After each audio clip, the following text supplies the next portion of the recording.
Good morning प्यारे बच्चों, कैसे हैं आप सब। उम्मीद करती हूँ खैरियत से होंगे, अच्छे से होंगे और खूब मन लगा के पढ़ाई कर रहे होंगे। बेटा आज हम कौन सा चैप्टर पढ़ेंगे? चैप्टर 17 यानी सबक 17। क्या पढ़ेंगे? मौका परस्त। क्या पढ़ेंगे बेटा? मौका परस्त। तो चलिए शुरू करते हैं। ओके, पुराने ज़माने का वाकया है।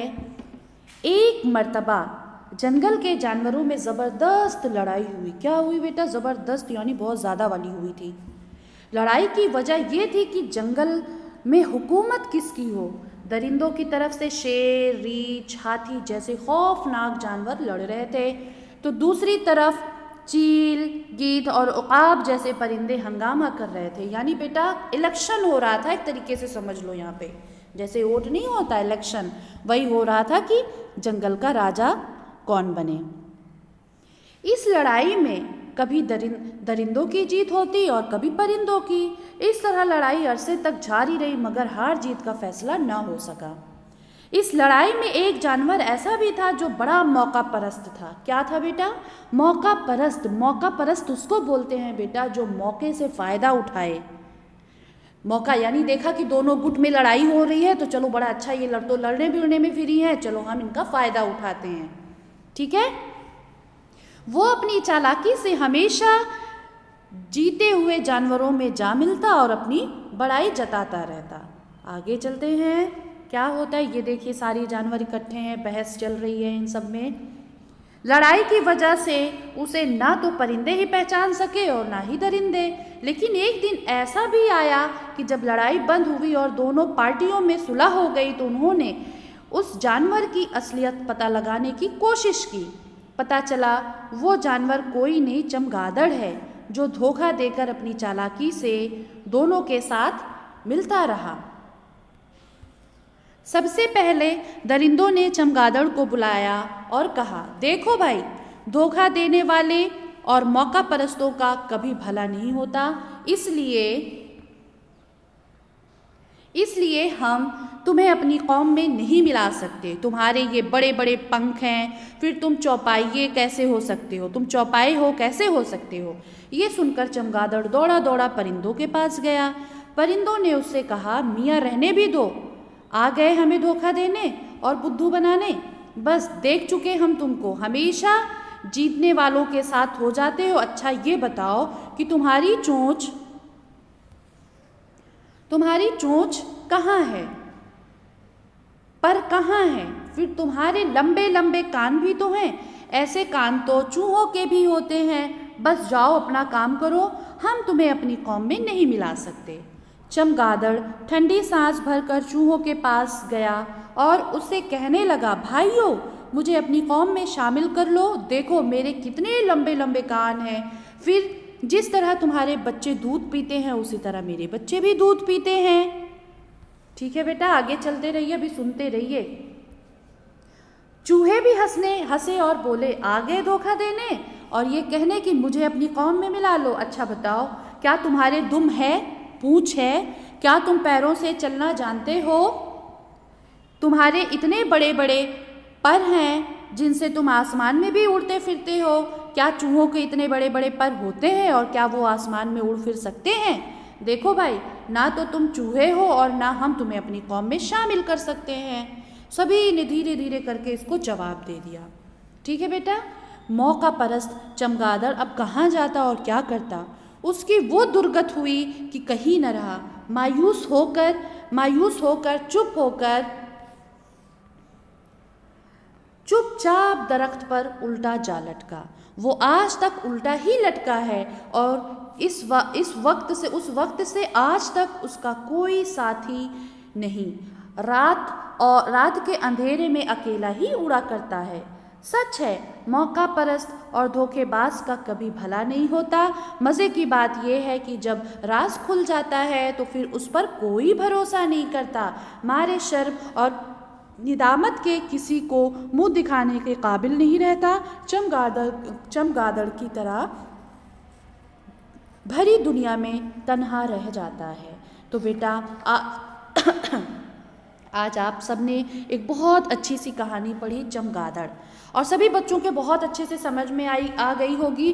बेटा कभी भी एग्ज़ाम में एक सवाल ये भी आ जाए तो तुरंत आप इसे सॉल्व कर सकते हैं आराम से। जैसे कि चमगादड़, कहानी चमगादड़ का खुलासा करें। खुलासा करने का मतलब इस जो कहानी आपने अभी पढ़ी इसको आपको अपनी ज़बान में लिखना है। ठीक है बेटा, ये देखिए यहाँ पे अल्फाज मायने दे रखा है। आप सभी इसे बहुत अच्छे से कॉपी में करेंगे और याद भी करेंगे। चलिए फिर अब हम क्या करते हैं, सवाल जवाब करते हैं। ठीक है, जानवरों में लड़ाई की वजह क्या थी? तो जानवरों में लड़ाई की वजह ये थी कि जंगल पर किसकी हुकूमत हो।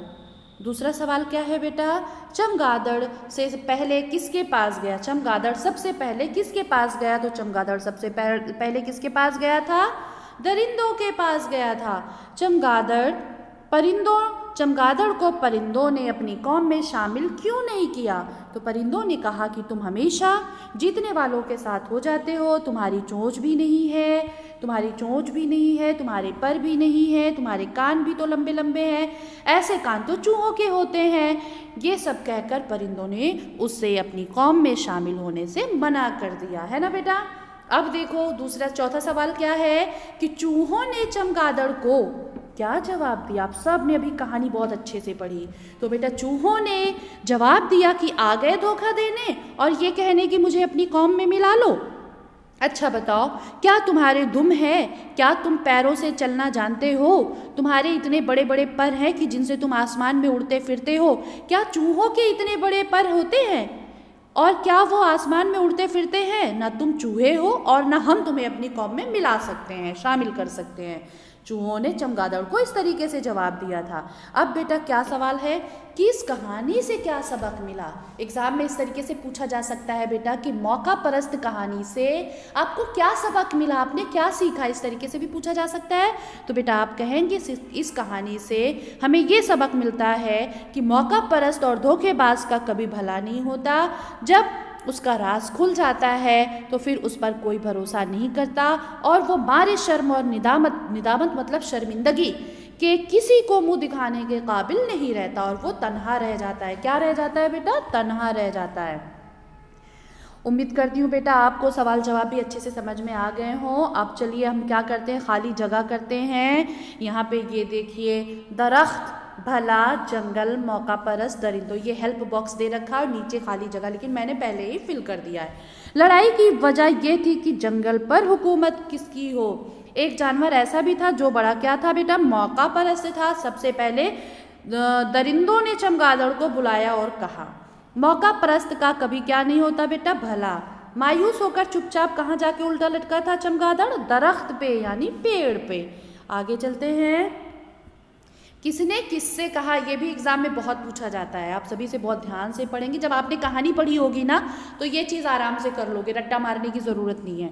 हम तुम्हें अपनी कौम में नहीं मिला सकते, किसने बोला था? दरिंदों ने चमगादड़ से कहा था। देखो मेरे कितने लंबे लंबे कान हैं, किसने कहा था? चमगादड़ ने चूहों से कहा था। किससे कहा था? चूहों से कहा था। आगे चलते हैं बेटा। अच्छा बताओ, क्या तुम्हारी दुम है? किसने पूछा था? चूहों ने ही तो पूछा था चमगादड़ से, क्योंकि चूहों के दुम होते हैं। क्या तुम पैरों से चलना जानते हो? चूहों ने किससे पूछा था? चमगादड़ से पूछा था। तो किसने किससे कहा बेटा? ये एग्जाम में अक्सर करके आते हैं। अब कह रहे हैं हिस्सा अलिफ और बे के सही जोड़ मिलाने, आपको मैचिंग करनी है बेटा। किसका करना है? मुतजाद अल्फाज का करना है।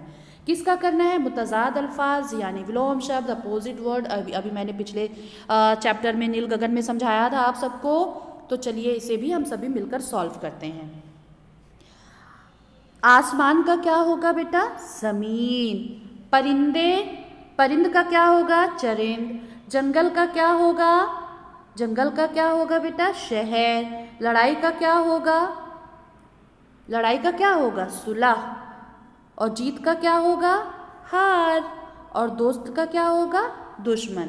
तो बेटा आप इस तरीके से भी कर सकते हैं और 1 2 3 4 करके भी कर सकते हैं, क्योंकि ऐसे क्रॉस करने में बहुत मिसमैच हो जाता है। तो आप कोशिश करिए ऐसे भी कर सकें, आप उसके सामने भी लिख सकते हैं। ठीक है बेटा, आगे चलते हैं। कह रहे हैं नीचे दिए हुए लफ्ज़ों को जुमलों में इस्तेमाल करना है आप सबको। तो बेटा जुमलों में इस्तेमाल करना है जंगल, मौका परस्त, निदामत, कौम, असलियत। तो ये सारे वर्ड्स जो है हमारे चैप्टर में आए हुए हैं जंगल। जैसे जंगल पर सबसे पहली लाइन क्या थी कि जंगल में किसकी हुकूमत हो, ये सेंटेंस आप बना सकते हैं। मौका परस्त, चमगादड़ एक मौका परस्त जानवर था। निदामत, चमगादड़ को बड़ी निदामत हुई।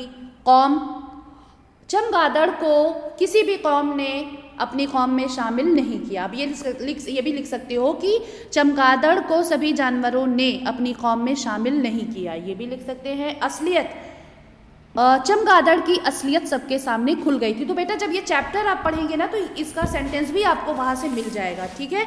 तो आप सभी बहुत अच्छे से इसे करेंगे, ढूंढ के करेंगे ना तो ये भी आपके बहुत अच्छे से समझ में आएगा और आप इसे लिख भी सकते हैं, ठीक है।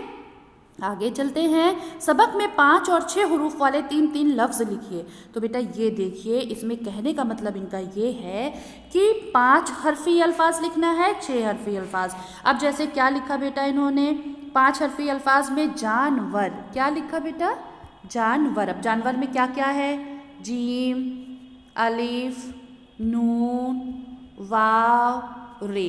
तो 1 2 3 4 5 हरूफ हो गए। तो इस तरीके से बेटा आपको ये ढूंढना है अल्फाज कि कौन कौन से अल्फाज में 6 हरूफ हैं और कौन से अल्फाज में 5 हैं। तो अब 6 हरूफ में मैंने क्या लिखा बेटा यहाँ पे, दरिंदों।